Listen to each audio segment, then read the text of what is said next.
All right, so we're here at our first property for the day. We're doing what we did first was confirm the property lines, confirm we're at the right house because there was two driveways when I was pulling up and I needed to really confirm that I was at the right one. And what we're gonna do is just shoot the outside, and we're also gonna go in and turn the lights on. So on the camera, I'm at f8. I usually shoot the outside at 16 millimeters. I do have lights. Of course, I'm not going to use the lights outside. I'm going to use the lights on the inside. And on this house, we're going to turn the lights on. Most of the time, I like to shoot with the lights off, but on this house, we're going to do lights on. We're going to do 3 brackets. We're going to do 2 overexposed, even exposed, and then underexposed, and then we're going to do a flash shot. So it's technically 3 brackets and a flash shot. All right. All right, the shots we need on the outside, Real Tracks in Tennessee requires you have 3 photos. So you need your first photo, which is usually your hero shot, kind of your walk up. So you need a shot from the right side, shot down the middle, and a shot from the left side. So we just caught 2 from the entranceway. This might be our hero shot because it's got the front door. I can see the side of the house. I can also see the sidewalk. And again, we're shooting bracketed. 3 brackets, overexposed, even exposed, and 2 stops underexposed. Elevated a little bit, so we've gone downhill. So the point of an elevated house is just to get the house in the middle of the frame, and then you can crop it in post. The house is right in the middle, and if needed in post when we're going through them in Lightroom, you can just crop into the house so your front 3 photos all 3 have the same perspective. So when they're clicking through online, the house is not jumping up and down in the frame, but we can handle that in Lightroom with just a simple crop.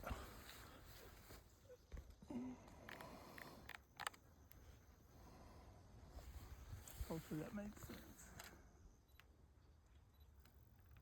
On this shot, we got a little glare in the lens, so I'm just gonna take a business card, take an umbrella, and just hold it in front of the lens, and then get my 3 stops. Getting the glare right off the top of the lens. So I'm just gonna hold that right above the lens. Get it overexposed, even exposed, underexposed. There we go. All right, so we just came into a dark environment. It's a log cabin. It's dark in here. So we're going to turn on all the lights. We're going to bracket, and we're going to do flash shot on the end. So it's 3 brackets with a flash shot on the 4th shot, and we're going to turn on all the lights. And for us shooting the house, we just follow the traffic pattern. Whatever the traffic pattern is, that's how we shoot the house. But one more thing we need to do is adjust the mini blinds. For some reason that light didn't come on. The mini blinds should be turned out and up so the light's hitting it and then bouncing up into the ceiling. If this were a large window and there were a view, you could open them all the way up or even raise this. There's really not a view to be seen in the camera, so we just need a little bit of window light coming in to illuminate the room. And let's see what that does. Very little light in here. We're going to do the same thing here. Not tilted where I can see out, but the light's reflecting up, and you've got them both the same. So all your lines should be about the same. All right, so there we go. All right, just a note on fans. You want to move little fans like this, lay them in the floor, hide them. They're probably using this for sound to sleep or maybe some heat. But if you have a fan in the photo, it's like odd man out. It's out of place. It also makes it sound like it's hot up here. So it's just a bad first impression. We don't want to tell a potential buyer that it's hot in this room. So hide the fans.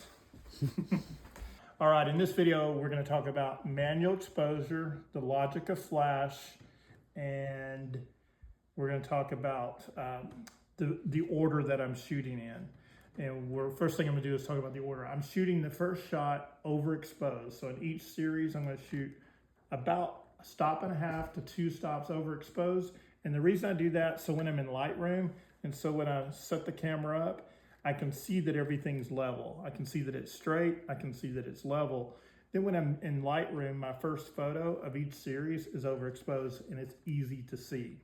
Then I'm going to shoot down the bracket. So the first shot is overexposed. I'm using a 2-second timer, which I should have turned that flash off. Let me turn that flash off. We'll talk about the flash in a second. All right, overexposed, 2 stops. I'm doing manual exposure. The logic behind that is because you're getting an accurate exposure. If you use aperture exposure, sometimes you get an inaccurate reading and you're not getting all your stops. If you use manual exposure, you're getting just 3 stops that you need. So there's my even exposure. Now I'm getting my window pull.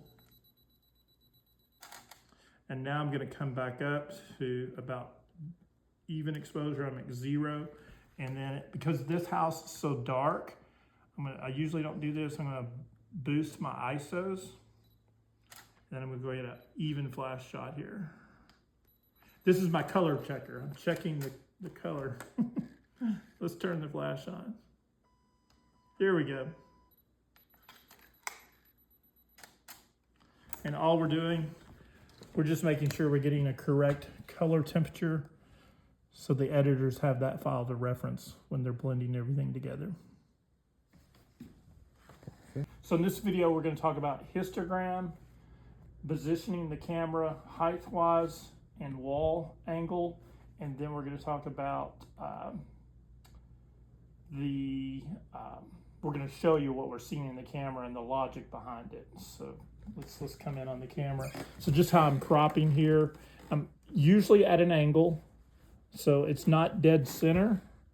It's a little bit to the right, and the way it was explained to me was the wall behind me, it's 2 steps to the right or 2 steps to the left, depending on what the story of the room is. So you find the wall behind you, go to the center, and then go 2 steps to the right or 2 stops to the left. A lot of people are shooting corner to corner. We really don't want to do that. We want to shoot center or just off center for most shots. And then here's the logic behind what we're doing with the histogram. I'm using the histogram as a spot check. I'm using my stops to spot check and see where I'm at. And then I'm using the viewfinder so I can kind of see where I'm at. And I'm shooting the first photo as overexposed. So right there, I'm not too far over, but I can see what I've got. So I'm using all 3 indicators to find out what I need to be shooting. Then I'm stopping down here, an even exposure, and then an underexposed. And then sometimes I do a 4th one with a flash. All right, thank you. All right, we're gonna do the down shot into the living room. Whenever you have a house that has an open living room, you can be on the 2nd floor and go down into the living room. You wanna get the down shot. It's not always usable. It's not always a good shot, but the realtor's gonna ask for it. So I'm just in the middle of the room, shooting down. I've got my tripod leaned up against the rail here, and I'm doing 3 bracketed shots.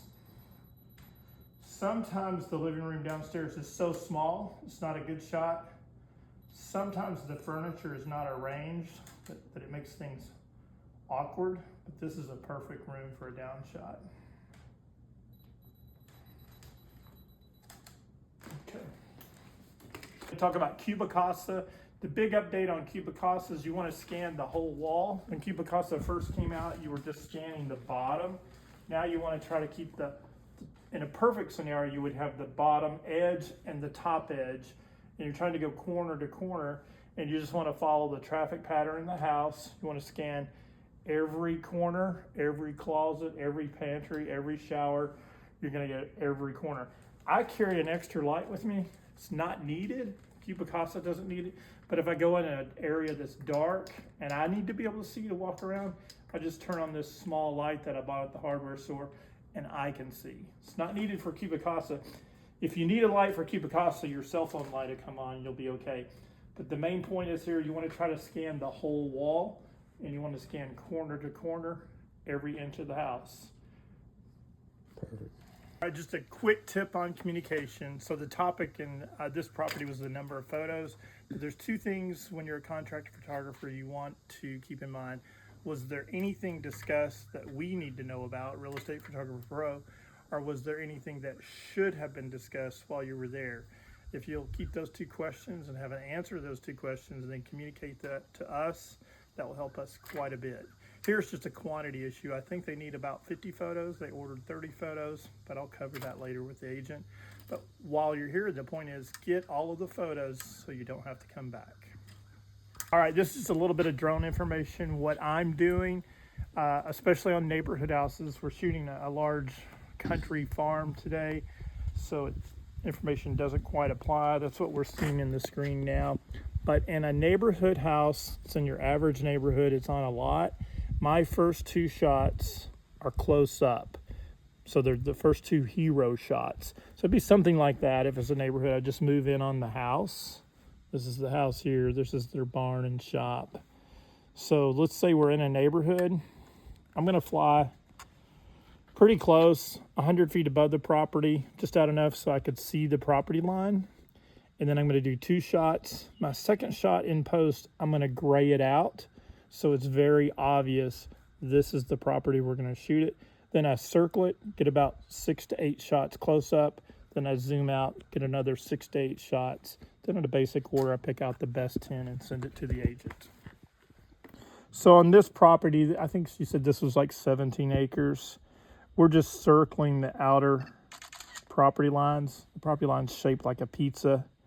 They were, we have them in our email. We do not have them printed out. If we had them printed out, we would show them, but we're just flying the shape that we know. I'm at 396 feet. So, and I'm just circling the property, and I'm wide enough that I'm shooting more than enough. And then on this order, we're also going to take one or two of the photos and put it in some aerial notations that we'll do in post. So I'm just literally circling the property at the same time waiting for a major cloud to get out of the way. And one just left the scene, but another cloud is on the way. All right, so in this video, we're going to talk about general flow, what you're going to do with the property when you get there, kind of in the order. So when you get there, usually if there's someone here, there's not anyone here, this is a vacant property, we've confirmed that twice. You would just go up, introduce yourself, confirm you're at the right property, let the customer know you're going to be starting at the front yard. If they have cars in the driveway, please remove the cars. We try to do that for you before the photo shoot. We send them a checklist and ask them to be ready, but if they're not, you introduce yourself, ask them to move the cars, come back out, set up your gear, and by the time you go back in, they should be completely ready. So I start at the front yard. I get 3 or 4 shots in the front, kind of to the right, the middle, and to the left, and then one going up to the door. And I go right through the house following the traffic pattern, usually doing the front door, the living room, the kitchen area, your primary bedroom, your 2 guest bedrooms, and then picking up your bathrooms as you go to them. And then usually never shooting closets, not shooting close-ups. And then before I go to the back door, I do the Cuba Casa floor plan. So we do a Cuba Casa floor plan on every order. And then when I'm done with the inside, I usually go out the back patio door or the front door, go around and circle the backyard and get all the backyard shots. Usually done in about 45 minutes. All right, I'm just gonna point out some things that I have with me. First, I've got an old Paul C. Buff Vagabond battery bag. I carry flashes in there to help with my color balance. I use this hardware light for my Cuba Casa floor plan scan, so I've always got a flashlight with me if I go in a dark room. I've got a backup battery for my cell phone, and I've got a light with me that I can light up the room in case there's no lights in that room, or sometimes you can't find them. You're in a basement and you can't find them. Okay, here's some other stuff I've got. I've got an old hammer to help my real estate agents put their signs in. I've got a first aid kit with gloves and general first aid items. I've got a vest that I usually wear. Turn that off right there. Got a vest that I usually wear when I'm in Nashville, when I'm in a really urban environment. an apartment complex, and I want to let people know that I'm official. So I've got it's just a photographer vest, or if you're shooting an event, they're good for that. Every photographer needs a case of these from Walmart. You can use them for cleaning your hands and all. They're baby water wipes. Baby water wipes. You need a set of hardware moving gloves. If you get in a situation where you're having to help move some stuff, you may want this. And I've got a little portable charging station here where I can plug in and charge throughout the day. I've got backup batteries for everything. I've got my drone batteries here in my drone. 2 of everything, 2 charging stations, 2 batteries, 2 lights. I've got caution cones just to let people know that I'm here working. It makes you look like the AT&T guy. And then I've got these. You're probably wondering, why do I have sunshades in here? It's summer, it's July. I use these to block off to keep all this covered, trying to keep the temperature down in the back of the car. So that's what these are for. I'm not really using them. I use them for headshots sometimes, but they're really back here just to cover things up.